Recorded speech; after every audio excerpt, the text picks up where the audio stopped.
क्या वाकई वोट चोरी जैसी कोई चीज हो रही है क्या? ये इसी कह रहे हैं। ये तो पहले जो गांव में सेंध मारी होती थी, हम लोगों के गांव में देहात थी कि चोर को सेंध पर ही पकड़ लिया, तो इसी सेंध पर ही पकड़ा गया है निर्वाचन आयोग। चोरी करते सेंध मारी करते पकड़ लिया, और एक दो जगह नहीं पकड़ा। हम कह रहे कि इसी एक बिंदु पर यही मूल एजेंडा होना चाहिए महागठबंधन का, इंडिया गठबंधन का। इस तरह से लोकतंत्र की हत्या जो करने के लिए आपको चुनौती दे रहा है, आप सीना तान करके खड़ा हो जाइए। तभी जब तक जमहूरियत नहीं बचेगा, ये जमहूरियत का जनाजा निकाल रहा है निर्वाचन आयोग और भारत सरकार। नमस्कार, जनशक्ति डिजिटल में आप सबों का बहुत बहुत स्वागत है। आज हम बातचीत करने वाले हैं एसआईआर के मुद्दे पर। ये लगातार ये मुद्दा बिहार के लिए और पूरे भारत के लिए चर्चा का विषय बना हुआ है, और ख़ासकर पिछले एक महीने से भी ज़्यादा समय से कहे तो बिहार भारतीय राजनीति के केंद्र में आ चुका है इस मुद्दे की वजह से। अभी 2 दिन पहले सुप्रीम कोर्ट का भी फैसला इस एसआईआर के मसले पर आया है, और सुप्रीम कोर्ट ने आदेश दिया है चुनाव आयोग को कि आपने जिन 65 लाख लोगों के नाम काटे हैं उनको आप लोगों के सामने लाएं, उसे जारी करें, ताकि लोगों को पता चल सके कि किनका नाम कटा है, और फिर से अपने नाम को वोटर लिस्ट में जुड़वाने की जो प्रक्रिया है उस प्रक्रिया को वो पूरा कर सके। तो इसी मसले पर बातचीत करने के लिए आज हमारे बीच मौजूद हैं पूर्व लोकसभा सांसद और शिक्षक नेता, बिहार माध्यमिक शिक्षक संघ के महासचिव शगुन प्रसाद सिंह। आपका बहुत बहुत स्वागत है। आपका भी बहुत धन्यवाद। अभी एसआईआर का मुद्दा बहुत गर्म है, और वोट बचाओ अधिकार यात्रा भी महागठबंधन का शुरू हो गया है। आपको क्या लगता है, ये पूरी प्रक्रिया बिल्कुल पारदर्शी तरीके से हो रही है? और अभी चुनाव के ठीक पहले क्या इस तरह की प्रक्रिया और इस तरह की कवायद ज़रूरत थी इसकी? जयप्रकाश जी, हमें आज बहुत ही गौरव का भान हो रहा है कि हम आप लोगों के साथ इस जनशक्ति डिजिटल में बैठे हुए हैं। मेरे लिए आज बहुत ही सुखद यह संध्या है। आपने कहा कि पूरे देश में बिहार इस राजनीति के केंद्र में आ गया। चुनाव 1952 से हो रहा है देश में। 1952 से लेके 2024 के लोकसभा चुनाव तक हंगामा क्यों नहीं हुआ? यह एक यक्ष प्रश्न है। इतने चुनाव हुए, विधानमंडल का चुनाव, लोकसभा का चुनाव, इसी बार हंगामा इतना क्यों बरपा? हम लोग बचपन में पढ़ते थे और पढ़ाते थे कि democracy for the people, by the people, of the people. अब हमें लगता है कि जो लोकतंत्र है यह भाजपा के लिए है और निर्वाचन आयोग के द्वारा है, अब भाजपा का है। अब तो यही अब्राहम लिंकन की परिभाषा को बदल दी है इन लोगों ने। अब जो राज सत्ता में अभी है भाजपा गठबंधन, वह अपने लिए जनता का चुनाव निर्वाचन आयोग के द्वारा करवाना चाहती है।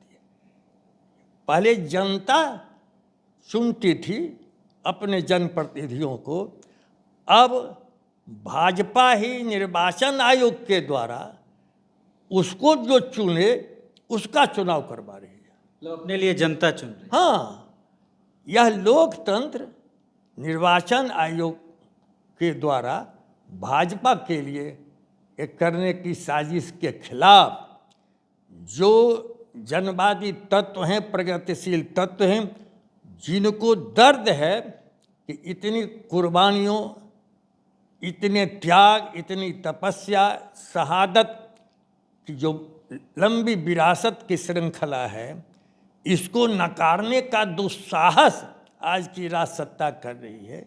इसलिए हंगामा स्वाभाविक है। नहीं हंगामा जो करेंगे वे खुद लोकतंत्र की हत्या के जवाबदेह होंगे। इसलिए लोकतंत्र को जिंदा रखना देश के प्रत्येक स्वतंत्र नागरिक का यह कर्तव्य है। अब मैं विस्तार में नहीं जा करके उदाहरण देना चाहूँगा। जो ही 24 जून की अधिसूचना जारी हुई, अफरा तफरी में यूँ लोक प्रतिनिधित्व अधिनियम 1950 की धारा 21 में निर्वाचन आयोग का यह अधिकार है कि वह जब कभी चाहे मतदाता सूची का विशेष पुनरीक्षण कर सकता है। ये उसको संवैधानिक अधिकार है। लेकिन अभी जब लोकसभा का चुनाव तुरंत संपन्न हुआ और निर्धारित है कि नवंबर में बिहार विधानसभा का चुनाव होना ही है, तब ये इतनी कम अवधि में करने के पीछे आम आवाम को आपकी निष्पक्षता पर, आपकी पारदर्शिता पर, आपकी विश्वसनीयता पर अविश्वास होना स्वाभाविक है। उदाहरणों के द्वारा मैं साबित कर रहा हूं कि आज तक जब से मैं बालिग हुआ हूं, पहले तो 21 साल में लोग बालिग होते थे, अब 18 साल में हो रहे हैं। ये राजीव गांधी जब देश के प्रधानमंत्री थे और हमारा ऑल इंडिया यूथ फेडरेशन का जो लगातार प्रदर्शन हुआ, उस समय बोट क्लब पर प्रदर्शन होता था, तो उसकी मांग थी कि ये दुनिया बदल रही है तेज़ी से, इसलिए 21 साल की उम्र घटा के 18 वर्ष की जाए। ये हमारे ऑल इंडिया यूथ फेडरेशन इस संगठन की मांग पर और देश के नौजवान प्रधानमंत्री राजीव गांधी के द्वारा ही उस समय ये संविधान में संशोधन हुआ। और जो भारतीय संविधान का अनुच्छेद 326 है, जिसमें वयस्क मताधिकार है, ये 18 साल। ये कह रहे हैं कि 2003 के बाद जितनी भी मतदाता सूची है, ये सब निर्वाचन आयोग की नज़र में फर्जी है। और उसके बाद जो जन्मे हैं इस देश के नागरिक, वे नागरिक नहीं, उनकी नागरिकता पर निर्वाचन आयोग को पहली बार अभूतपूर्व ढंग से और विश्वसनीय ढंग से अविश्वास है। हम पाकिस्तानी हैं, हम बांग्लादेशी हैं, हम नेपाली हैं। ये बहुत ही गंभीर सवाल है। और इन्होंने जो साजिश की है, इस साजिश का केवल उदाहरण मैं देना चाहता हूँ। तेघड़ा विधानसभा जो 142 143 विधानसभा नंबर है उसका, और 2 ही भाग संख्या है, एक 37 है, एक 38 है। जो इसका मैंने अध्ययन किया है उसका केवल आंकड़ा मैं बतलाता हूँ। इस दोनों भाग संख्या में 621 मकान ही गायब कर दिया है। मकान गायब करने का अर्थ यह, जैसे 200 लिखा हुआ है और 200 के बाद 161 मकान नहीं है, अब फिर जाकर के नंबर चला गया 300 400 पर, बीच बीच में ही मकान संख्या गायब है। अब जैसे भाग संख्या 37 में 168 मकान संख्या नहीं है, और उसके पहले 66 67 है, 68 नहीं है। इस तरह से 621 मकान संख्या गायब। और इसमें जो रहने वाले हमारे बालिग मतदाता थे उनको गायब कर दिया गया। और सबसे ताज्जुब यह कि भाग संख्या 37 में 513 मकान संख्या ऐसे हैं। एक दो देना चाहता हूँ, इतने विस्तार में मैं आपका समय बर्बाद नहीं करूँगा। अब देख लीजिए, मकान संख्या 0, मकान संख्या 20, मकान संख्या 20। देख लीजिए, मकान संख्या 0 में है कैलाश पोद्दार, उच्चारण से ही समझ गए कि हिंदू है। अब फिर मकान संख्या 00 में मोहम्मद रमीज हसन, फिर मकान संख्या 00 में ऋषि कुमार, 2 हिंदू 1 मुस्लिम। फिर देख लीजिए अमित गुप्ता, मकान संख्या 00। फिर आइए कारी लालसा, मकान संख्या 1 चला। सुनीता देवी मकान संख्या 1 चला। मकान संख्या 1 में ही आफताब मसूद, मकान संख्या 1 में ही मोहम्मद इमाम आजम, मकान संख्या 1 में ही अलाफ मसूद। ये पूरा मैंने लाल रंग से ये चिन्हित कर दिया। तमाम मतदाताओं के नाम मैंने अपनी लाल कलम से घेर दिया है कि एक ही परिवार में। और यह गांव है दनियालपुर, तेघरा विधानसभा का यह गांव है दनियालपुर। राजनीतिक तौर पर आप जान लीजिए कि 1952 से लेकर के पिछले जो लोकसभा का चुनाव हुआ, एक ऐसा गांव है तेघरा विधानसभा में जो 90% मतदाता भारतीय कम्युनिस्ट पार्टी के ही मतदाता हैं। यद्यपि वहाँ भाजपा के भी समर्थक हैं, राष्ट्रीय स्वयंसेवक संघ के भी स्वयंसेवक हैं, पुराने परंपरागत तेघरा बाजार में आरएसएस के कैडर हैं, एकदम कट्टर कैडर है, वो छोड़ नहीं सकते हैं, सिद्धांतवादी हैं। और हमारा जो गांव है मुस्लिम प्रधान है, इसलिए साजिश की गई है कि इस प्रकार से हिंदू मुसलमान का एक ही मकान में दे करके इनको वंचित करा दें, इनको मतदान केंद्र तक जाने नहीं दें। केवल एक ही जगह नहीं है, दूसरा बगल में गांव है गौरा, ये सब तेघरे क्षेत्र के अंतर्गत है। वहाँ भी इसी तरह से एक ही घर में पासवान, महतों, कोयरी, कुम्हार, पंडित सब को डाल दिया है। फिर अब चलिए जाइए बछवाड़ा विधानसभा में, भूमिहार का घर है, उसमें 5 ही व्यक्ति रहते हैं और उन 5 व्यक्तियों के अलावा 60, 65, 58 अन्य जातियों को ला करके रख दिया। यानी ये जो महादलित हैं, दलित हैं, पिछड़ी जात हैं, इन लोगों को हम मतदान केंद्र पर जाने नहीं देंगे। कहेगा कि आपका जो नंबर है ही नहीं आपका। उसका क्या कर दिया, जैसे हमारे वहाँ एक हैं प्रिंसिपल साहब डॉक्टर सलाहुद्दीन टीआई महाविद्यालय के, उनका नाम है मकान संख्या 14 में, और उनके अपने भाई का चला गया मकान संख्या 65 में। एक हमारा मतदाता ऐसा है जिसका मकान संख्या 10 में नाम है, उसकी पत्नी का नाम मकान संख्या 65 में है। इतना ही नहीं, बूथ ये 37 बूथ नंबर है, उसका 38 बूथ नंबर पर चला गया। और यही काम भारतीय जनता पार्टी ने दिल्ली में भी किया। अब दिल्ली तो बहुत बड़ा शहर है। इसका मतलब है कि ये जो अभी जो लगातार आरोप लग रहे हैं वोट चोरी का, राहुल गांधी ने भी एक प्रेस कॉन्फ्रेंस करके बताया, और इसी तरह की समस्या बेंगलोर के एक लोकसभा के बारे में, खास विधानसभा का लेकर आए वो कि वोट चोरी। तो क्या आपको लगता है कि चुनाव आयोग किसी के इशारे पर या किस मंशा के तहत ये काम कर रहा है, और क्या आपको लगता है कि क्या वाकई वोट चोरी जैसी कोई चीज़ हो रही है क्या? जैसी कह रहे हैं, ये तो पहले जो गांव में सेंध मारी होती थी, हम लोगों के गांव में देहात थी कि चोर को सेंध पर ही पकड़ लिया। पहले खंती से ईंटा, कच्ची दीवार होती थी, हम लोगों के घर में अभी भी कच्ची दीवार है, संजोग से भाई ने 2 मकान बनाया है, तो सेंध दे देता था। 4-5 ईंटा एक व्यक्ति की जाने के लायक हो गया और फिर सामान लेकर के चला जाता था। तो इसी सेंध पर ही पकड़ा गया है निर्वाचन आयोग, चोरी करते से, हाँ सेंधमारी करते पकड़ लिया।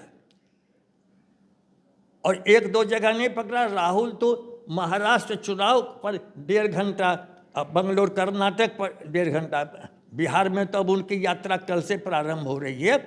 लेकिन हमारे साथ जो सब दिन मतदाता रहते थे, मुझको बुला करके यह दिखलाया कि देखिए क्या मजा किया गया। और ये बलि का बकरा बनाना चाहते हैं जो शिक्षक BLO का काम कर रहे हैं। कैसे काम कर रहे हैं बेचारे? कहता है तुमको निर्धारित लक्ष्य किया, ये टारगेट है कि आज 10 बजे रात तक 5000 वोटर का सादा भी ले आओ और दस्तखत करो। यहाँ जो अजीत अंजुम पर बेगूसराय, जहाँ उसकी जन्मभूमि है, जो साहेबपुर कमाल विधानसभा का वह क्षेत्र है, जो देख लिया, सब BLO बैठे हुए हैं, पदाधिकारी बड़े बड़े बैठे हुए हैं, और वहाँ पुराना वोटर लिस्ट से नाम चढ़ाते जा रहा है और दस्तखत स्वयं जबरदस्ती BLO से करवा रहा है। और उन ऊपर FIR दर्ज करा दिया। हम लोगों ने प्रतिरोध में पहला, CPI के हमारे लोगों ने सबसे पहला प्रतिरोध निकाला, ये जुल्म है, और अजीत अंजुम के पक्ष में हम लोग खड़े हुए। इतना ही नहीं, वो साहेबपुर कमाल विधानसभा में जो माननीय केंद्रीय मंत्री गिरिराज सिंह के संबंधी हैं, जो मर चुके, उनका 10 साल पहले, 15 साल पहले, 2023 तक जिनका निधन हुआ, उनका नाम सब जीवित में से दे दिया।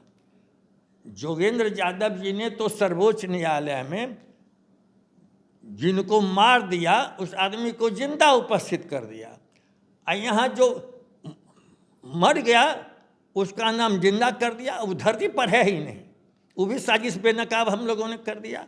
और उसी तरह से एक एक वोटर का ये नाम 2-2 जगह, ये तो कहते हैं जो तेजस्वी यादव का EPIC नंबर है, और 2-2 जगह वो विजय कुमार सिन्हा मंत्री का दिया। मेरे पास 10 है। ये माननीय केंद्रीय मंत्री गिरिराज सिंह का संबंधी है, साहेबपुर कमाल विधानसभा के गांव सदानंदपुर, उसमें देखिए कमल प्रसाद सिंह। ये साहेबपुर कमाल में बूथ नंबर 107 पर भी है, और ये बेगूसराय विधानसभा में ये क्रमांक 403 पर बूथ नंबर 301 पर भी है।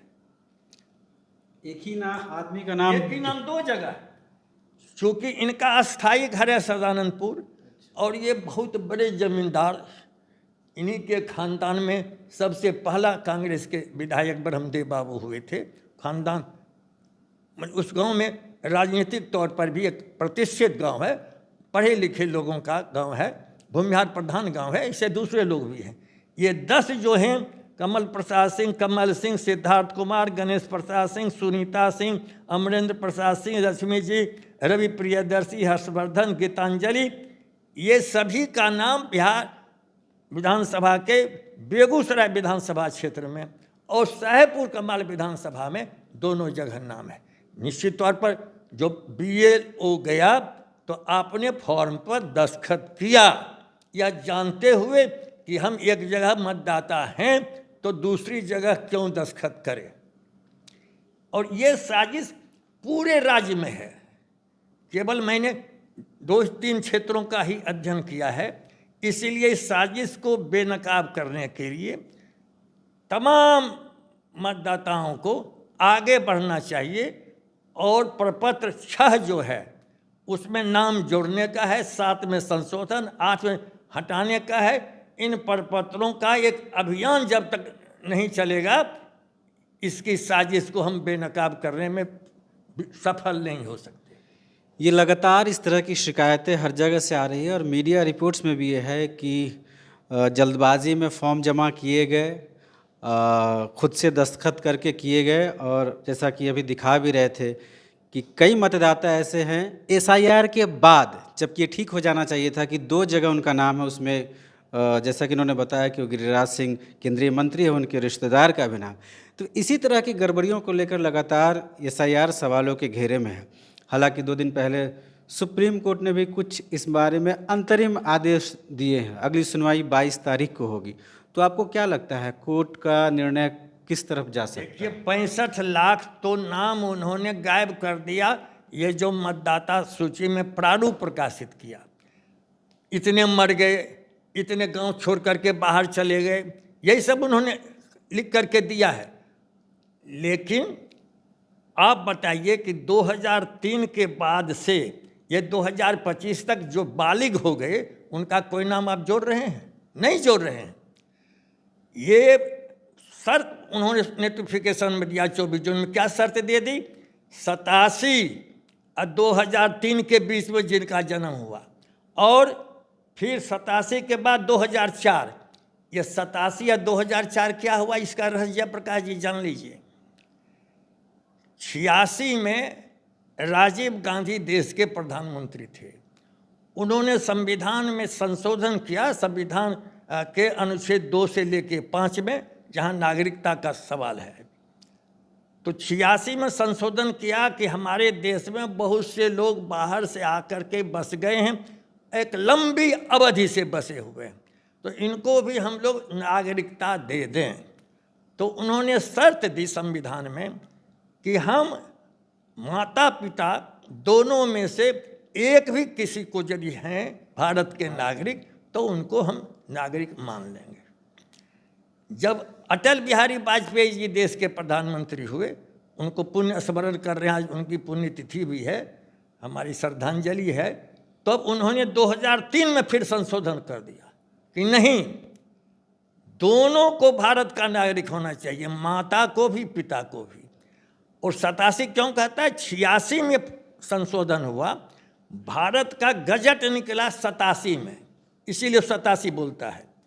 और 2003 में वाजपेयी जी ने जब माता पिता दोनों की शर्त लगा दी कि भारत का नागरिक होना चाहिए, तो वह गजट हुआ 2004 में, इसीलिए 87 या 4 बोलता है। अभी यह है नागरिकता की प्रामाणिकता आपकी संदिग्ध है, इसीलिए वोटर खुद कहे कि हम भारत के नागरिक हैं कि नहीं, जो अधिकार निर्वाचन आयोग को नहीं है। ये तो पहली बार ऐसा हो रहा है कि वोटर को साबित करना है कि मैं नागरिक हूं कि नहीं। पहली बार ऐसा हो रहा है कि राज सत्ता में जो राजनीतिक दल है जिस गठबंधन का, वो वोटर का चुनाव कर रही है।